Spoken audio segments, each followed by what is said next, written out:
ಇಲ್ಲಿ ಯಾರು ಹೆಂಗ್ ಬೇಕಾದ್ರೆ ಅಧಿವೇಶನ ನಡೆಯುತ್ತೆ, ಯಾರು ಹೆಂಗ್ ಬೇಕಾದ್ರೂ ಹನಿ ಟ್ರ್ಯಾಪ್ ಮಾಡಬಹುದು ಅಂದ್ರೆ ಆಗಲ್ಲ. ನಿಮ್ಮ ನಾಡಿದು ನಿಮ್ ಚೇರಿಗೂ ಧಕ್ಕೆ ಬರುತ್ತೆ, ಇನ್ನೊಬ್ರು ಚೇರಿಗೂ ಧಕ್ಕೆ ಬರುತ್ತೆ. ಇದನ್ನ ಯಾವ ಕಾರಣಕ್ಕೂ ಸಹಿಸಿಕೊಳ್ಳಿಕ್ಕೆ ಸಾಧ್ಯ ಇಲ್ಲ. ಹಾಗಾಗಿ ನೀವು ದಯಮಾಡಿ ಮಾನ್ಯ ಮುಖ್ಯಮಂತ್ರಿಗಳೇ, ಈ ಸದನದಲ್ಲಿ ದೇಶಪಾಂಡೆ ಬಿಟ್ರೆ ನೀವೇ ಹಿರಿಯ ಸದಸ್ಯರು. ನಮಗೆ ಹನಿ ಟ್ರ್ಯಾಪಿನ ಕುರಿತಂತೆ ಈ ಸದನದಲ್ಲಿ ಈ ವಿಷಯವನ್ನು ಉಲ್ಲೇಖ ಮಾಡಿದ್ದಾರೆ. ಬಹುಶಃ ನಮ್ಮ ಶಾಸನ ಸಭೆಯಲ್ಲಿ ಈ ರೀತಿಯಾದಂಥ ಒಂದು ಘಟನೆ ಮೊದಲನೇ ಬಾರಿಗೆ ನಡೆದಿದೆ ಅಂತ ನಾನು ಅಂದ್ಕೊಳ್ತೇನೆ. ನಂಬಿಕೆ ವಿಶ್ವಾಸಕ್ಕೆ ಒಂದು ವಿಷಪ್ರಾಸನವನ್ನು ಮಾಡಿದಂಥ ಘಟನೆ ಇದು. ನಿನ್ನೆಯಿಂದ ಇದು ಸದನದ ವಸ್ತು ಆಗಿದ್ರೂ ಕೂಡ ಕಳೆದ 1 ವಾರ 15 ದಿನಗಳಿಂದ ರಾಜ್ಯದ ಬೇರೆ ಬೇರೆ ಸುದ್ದಿವಾಹಿನಿಗಳಲ್ಲಿ ಸಾರ್ವಜನಿಕವಾಗಿ ಇದರ ಬಗ್ಗೆ ಚರ್ಚೆಗಳು ನಡೀತಾನೆ ಇತ್ತು. ಒಬ್ಬ ಸಚಿವ ಸಂಪುಟದ ಸದಸ್ಯ ಸದನದ ಒಳಗೆ ಬಂದು ನನ್ನ ಮೇಲೆ ಹನಿ ಟ್ರ್ಯಾಪ್ ಅನ್ನು ಮಾಡಲಾಗಿದೆ, ಅದು ಮಾಡ್ತಾ ಇದ್ದಾರೆ ಅಂತ ಹೇಳಿದ್ದಾರೆ.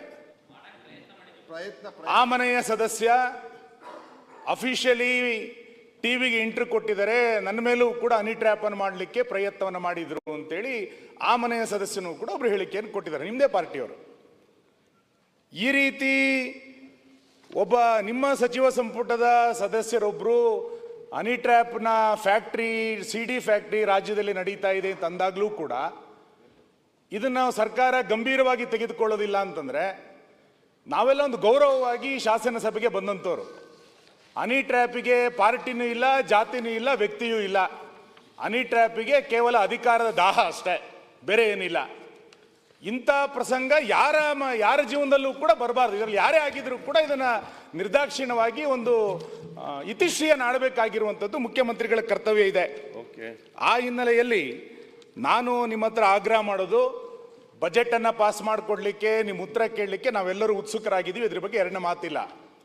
ಅದಕ್ಕಿಂತ ಮುಂಚೆ ನಿಮ್ಮ ಸಚಿವ ಸಂಪುಟದ ಸದಸ್ಯರು ನಿನ್ನೆ ಹೇಳಿರುವಂಥ ವಿಷಯಕ್ಕೆ ಸಂಬಂಧಪಟ್ಟಂತೆ ನೀವು ದಯಮಾಡಿ ಉತ್ತರವನ್ನು ಕೊಡಬೇಕಿವತ್ತು.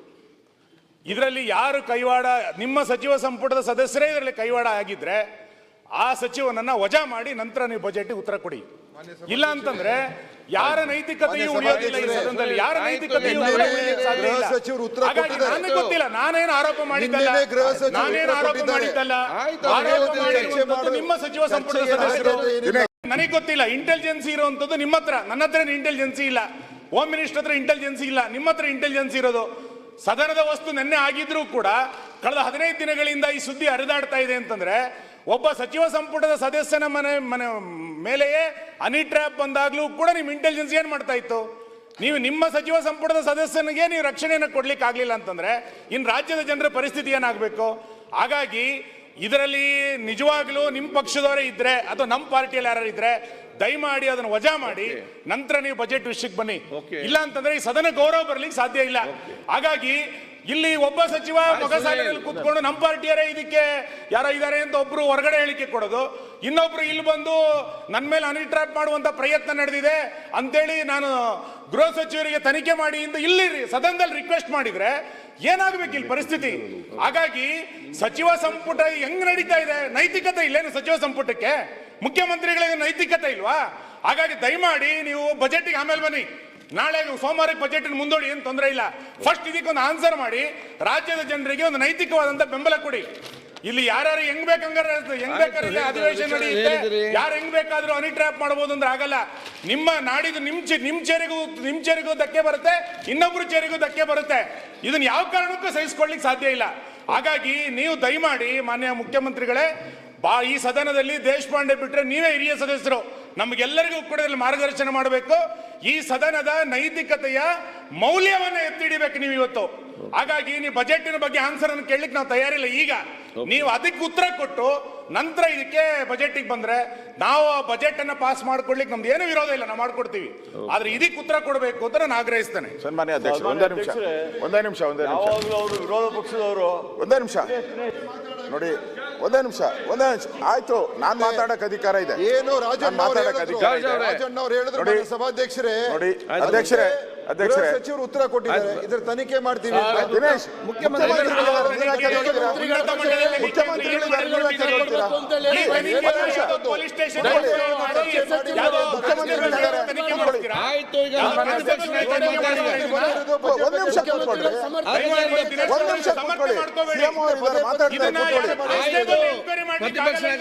ಸನ್ಮಾನ್ಯ ಅಧ್ಯಕ್ಷರೇ, ಸನ್ಮಾನ್ಯ ಅಧ್ಯಕ್ಷರೇ, ಇದಕ್ಕೊಂದು ಕಂಟಿನ್ಯೂ ಮಾಡ್ತೀರಾ? ಇದಕ್ಕೆ ಇಂಡಸ್ಟ್ರಿ ನಾವು ನೀವು ಅಂತಲ್ಲ, ಇದಕ್ಕೊಂದು ಇಂಡಸ್ಟ್ರಿ ಆಡಿ, ಇದಕ್ಕೊಂದು ಇಂಡಸ್ಟ್ರಿ ಆಡಿ. ಯಾರಿಗೆ ರಕ್ಷಣೆ ಬರಬೇಡಿ. ಉದ್ವೇಗ ಬೇಡ, ಯಾಕೆ ಉದ್ವೇಗ ಆಗ್ತಾ ಇದೆ? ಒಂದೇ ನಿಮಿಷ. ಸನ್ಮಾನ್ಯ ಅಧ್ಯಕ್ಷರೇ, ನನಗೆ ಅವಕಾಶ ಕೊಟ್ಟಿದ್ದಾರೆ, ನನಗೆ ಅವಕಾಶ ಕೊಟ್ಟಿದ್ದಾರೆ. ಚರ್ಚೆ ಮುಗಿದಿದೆ, ಉತ್ತರ ಕೊಟ್ಟಾಗಿದೆ. ಜ್ಞಾನೇಂದ್ರ, ಅದೇ ಮೇಲೆ ಚರ್ಚೆ ಮಾಡೋ ಅವಶ್ಯಕತೆ ಇಲ್ಲ. ಒಂದು ನಿಮಿಷ ಅಧ್ಯಕ್ಷರೇ,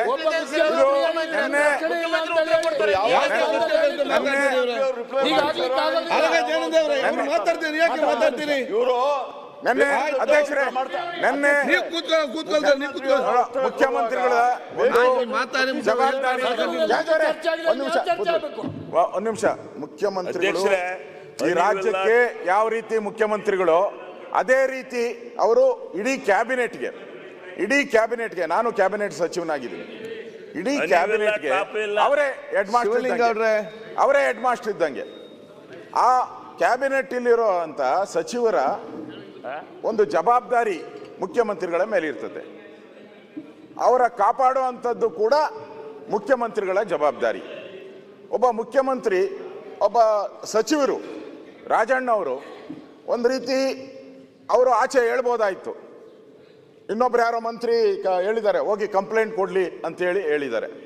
ಆದರೆ ಆ ಮಂತ್ರಿ ಸದನದಲ್ಲಿ ಬಂದು ಕಣ್ಣೀರು ಹಾಕ್ತಾರೆ, ಆತಂಕ ವ್ಯಕ್ತ ಮಾಡ್ತಾರೆ ಅಂತ ಹೇಳಿದ್ರೆ ಸಭಾಧ್ಯಕ್ಷರೇ, ಇದು ಯಾವ ಸ್ಥಿತಿಗೆ ನಾವು ಇದ್ದೀರಿ ಅಂತ ಹೇಳಿ. ಅಧ್ಯಕ್ಷರೇ,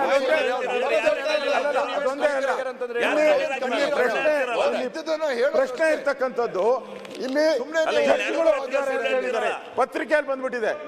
ಆ ನ್ಯಾಯಾಧೀಶರ ಕಥೆ ಏನೀಗ? ಜಡ್ಜ್ಗಳಿದ್ದಾರೆ ಅಂತ ಬಂದಿದೆ ಪತ್ರಿಕೆಯಲ್ಲಿ. ಹಂಗಾರೆ ಕೋರ್ಟಲ್ಲಿ ಇರುವಂತ ಜಡ್ಜ್ಗಳು ಯಾವ ರೀತಿ ಕೆಲಸ ಮಾಡ್ಬೇಕೀಗ? ಪತ್ರಿಕೆಯಲ್ಲಿ ಬಂದ್ಬಿಟ್ಟಿದೆ ಅಧ್ಯಕ್ಷರೇ. ಕೇಂದ್ರದ ನಾಯಕರಿದ್ದಾರೆ ಅಂತ ಬಂದಿದೆ. ಹಾಗಾದ್ರೆ ಕೇಂದ್ರದ ನಾಯಕರು ಯಾರಿದ್ದಾರೆ? ಕೇಂದ್ರದ ನಾಯಕರು ಅವರು ರಾಜಣ್ಣವರು ಬೇಕಾದ್ರೆ ಎಲ್ಲಾ ಪಾರ್ಟಿಯವರು ಅಂತ ಹೇಳಿದ್ದಾರೆ. ಇಲ್ಲಿ ಕಾಂಗ್ರೆಸ್ ಅವ್ರ ಪ್ರಶ್ನೆ ಅಲ್ಲ, ಯಾರ್ದು ಪ್ರಶ್ನೆ, ಇಲ್ಲಿ ಇರೋರ್ದೆಲ್ಲರೂ ಕೂಡ ಪ್ರಶ್ನೆ. ಇಲ್ಲಿ ಕೇಂದ್ರದ ನಾಯಕರು ಅಂದ್ರೆ ಯಾರು? ಮಂತ್ರಿಗಳಿದಾರ? ಕೇಂದ್ರದ ಕಾಂಗ್ರೆಸ್ ನಾಯಕರಿದಾರ? ಯಾರಿದಾರ? ಏನು ಅರ್ಥ ಆಗ್ಬೇಕು. ಜಡ್ಜ್ಗಳು ಬಂದಿರೋದ್ರಿಂದ ಮತ್ತೆ ಇದು ಇನ್ನಷ್ಟು ಗಂಭೀರ ಇರೋದ್ರಿಂದ ದಯವಿಟ್ಟು ಮುಖ್ಯಮಂತ್ರಿಗಳು, ಈಗಾಗಲೇ ಸುನೀಲ್ ಅವರು ಮಾತಾಡಿ ಹೇಳಿದ್ದಾರೆ, ಇದನ್ನ ನಾನು ಕೂಡ ಹೇಳ್ತಾ ಇದ್ದೀನಿ, ಇದನ್ನ ಒಂದು ಸಿಟ್ಟಿಂಗ್ ಜಡ್ಜ್, ಹೈಕೋರ್ಟಿನ ಸಿಟ್ಟಿಂಗ್ ಜಡ್ಜ್ ಒಂದು ನೇತೃತ್ವದಲ್ಲಿ ಒಂದು ತನಿಖೆ ಮಾಡಿಸಿ. ಇಲ್ಲ ಅಂತ ಹೇಳಿದ್ರೆ ಇಲ್ಲಿ ಮಂತ್ರಿಗೆ ಇಲ್ಲಿ ಅಭದ್ರತೆ ಅಂದ್ರೆ ಮಂತ್ರಿಗೆ ಯಾರು ಕಾಪಾಡಲ್ಲ ಅಂತ ಹೇಳಿದ್ರೆ ನಮ್ಮನ್ನೆಲ್ಲ ಯಾರು ಕಾಪಾಡ್ತಾರೆ?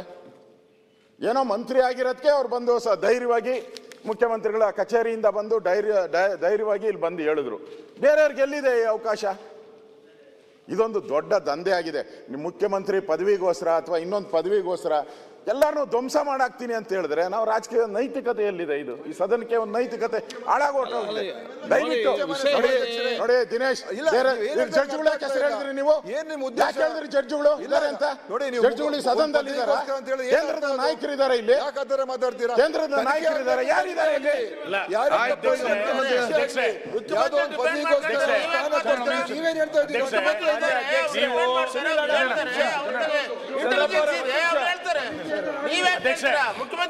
ನಾನೇನ್ ಹೇಳಿದ್ರೆ ಈ ರೀತಿ ನೋಡಿ ಒಂದು ನಿಮಿಷ. ಈಗ ವಿರೋಧ ಪಕ್ಷ ನಾಯಕರು ಏನೇನೋ ಹೇಳ್ತಾರೆ. ಚಂದ್ರಪ್ಪ ಅವರೇ, ಮಂತ್ರಿ ಪದವಿಗೋಸ್ಕರ, ಪದವಿಗೋಸ್ಕರ ವಿರೋಧ ಪಕ್ಷ ನಾಯಕರಾಗಬೇಕು ಅಂತನೂ ಇರ್ಬೋದು, ಯಾರೋ ಗೊತ್ತು, ವಿರೋಧ ಪಕ್ಷ ನಾಯಕರಾಗಬೇಕು ಅಂತನೂ ಇರ್ಬೋದು. ನೋಡಿ, ಇವೆಲ್ಲ ನಾವು ಊಹೆಗೋಸ್ಕರ ಮಾತಾಡಬಾರ್ದಿಲ್ಲ. ವಿಧಾನಸಭೆಯಲ್ಲಿ ಊಹೆಗಳ ಮೇಲೆ ಮಾತಾಡಬಾರ್ದು. ಮಾನ್ಯ ಸಭಾಧ್ಯಕ್ಷರೇ, ರಾಜಣ್ಣ ಅವರು ಹೇಳಿಕೆ ಕೊಟ್ಟಿದ್ದಾರೆ, ಸದನದ ಪ್ರತಿಯೊಬ್ಬ ಶಾಸಕರ ಗೌರವ ಪ್ರಶ್ನೆ ಇದೆ, ಇದ್ರ ಬಗ್ಗೆ ಸಮಗ್ರ ತನಿಖೆ ಆಗಲೇಬೇಕು. ಮಾನ್ಯ ಮುಖ್ಯಮಂತ್ರಿ ಇದ್ರ ಬಗ್ಗೆ ಸ್ಪಷ್ಟನೆ ನೀಡಬೇಕಾಗಿದೆ. ಯಾರೋ ಒಬ್ರಿಬ್ರು ದಿನೇಶ್, ಮಂತ್ರಿಗಳ ಪ್ರಶ್ನೆ ಅಲ್ಲ ಇದು. ಅವ್ರಿಗೆ ಮುಖ್ಯಮಂತ್ರಿ ಹೇಳ್ಬೇಕು, ನೀವಲ್ಲ ನೀವಲ್ಲ ಮುಖ್ಯಮಂತ್ರಿ ಹೇಳ್ಬೇಕು. ಯಾಕಂದ್ರೆ ಮಂತ್ರಿಗಾಗಿರೋದು ಆಗಿದೆ ಅಂತಕ್ಕಂಥದ್ದನ್ನ ಹಾಗಾದ್ರೆ ಮಂತ್ರಿಗೆ ಭದ್ರತೆ ಬೇಡವಾ? ಮಂತ್ರಿಗೆ ಭದ್ರತೆ ಬೇಡವಾ? ಒಂದ್ ನಿಮಿಷ Unnecessary ಜಡ್ಜ್ಗಳನ್ನ ಯಾಕ್ ತಂದ್ರಿ ಇಲ್ಲಿ? ನ್ಯಾಯಾಧೀಶರಾಗಿ ಬಂದ್ರಿ ಇಲ್ಲಿ? ಕೇಂದ್ರದ ನಾಯಕರಾಗಿ ಬಂದ್ರಿ ಇಲ್ಲಿ? ಅನೇಕ ಗಾಡಿ ಸುದ್ದಿಗಳಿಂದ ಯಾರು ಸಮರ್ಥನೆ ಮಾಡಲಿಲ್ಲ, ಸಮರ್ಥನೆ ಮಾಡ್ತಾರೆ. ಸಮರ್ಥನೆ ಯಾರು ಕೂಡ ಮಾಡಲಿಲ್ಲ. ನಾನು ಹೇಳ್ತಾ ಇರೋದೇನು ಅಂತ ಕೇಳಿದ್ರೆ, ಈ ಸದನದ ಗಾಂಭೀರ್ಯತೆ ಹೆಂಗ್ ನಡೆದಿದೆ ಅಂತ ಎಚ್ ಕೆ ಪಾಲ್ಟ್ರು ನಮ್ಗಿಂತ ಚೆನ್ನಾಗಿ ಹೇಳ್ಬಲ್ರು. ಹಿಂದೆ ಇಲ್ಲಿ ಯಾರೋ ಒಬ್ರು ಅಶ್ಲೀಲ ವಿಡಿಯೋ ನೋಡಿದ್ರು ಅನ್ನೋ ಕಾರಣಕ್ಕೆ ಸದನದ ಹೊರಗಾಗ್ದಂತ ಘಟನೆ ಈ ಪೀಠದಿಂದ ಆರ್ಡರ್ ಬಂದಿತ್ತು. ಒಬ್ಬ ಸದನದ ಸಚಿವ ನನ್ನ ಮೇಲೆ ಹನಿ ಟ್ರ್ಯಾಪ್ ಆಗ್ತಿದೆ ಅಂತ ಹೇಳಿದಾಗ್ಲೂ ಕೂಡ ನಿಮ್ ಇಂಟೆಲಿಜೆನ್ಸ್ ಏನ್ ಮಾಡ್ತಿದ್ದಾಗಾರೆ? ಮುಖ್ಯಮಂತ್ರಿಗಳಿಂದಾನೆ ಉತ್ತರ ನಿರೀಕ್ಷೆ ಮಾಡಿದೆ, ಬೇರೆ ಯಾರು? ಅದು ಯಾರ ಮೇಲೆ? ಸಚಿವ ಸಂಪುಟದ ಸದಸ್ಯರ ಮೇಲೆ? ಮುಖ್ಯಮಂತ್ರಿ ದಯಮಾಡಿ ನೀವು ನಾನು ಮುಖ್ಯಮಂತ್ರಿಗಳ ಬಜೆಟ್ ಮುಂಚೆ ಇದಕ್ಕೆ ಉತ್ತರ ಕೊಡಬೇಕು.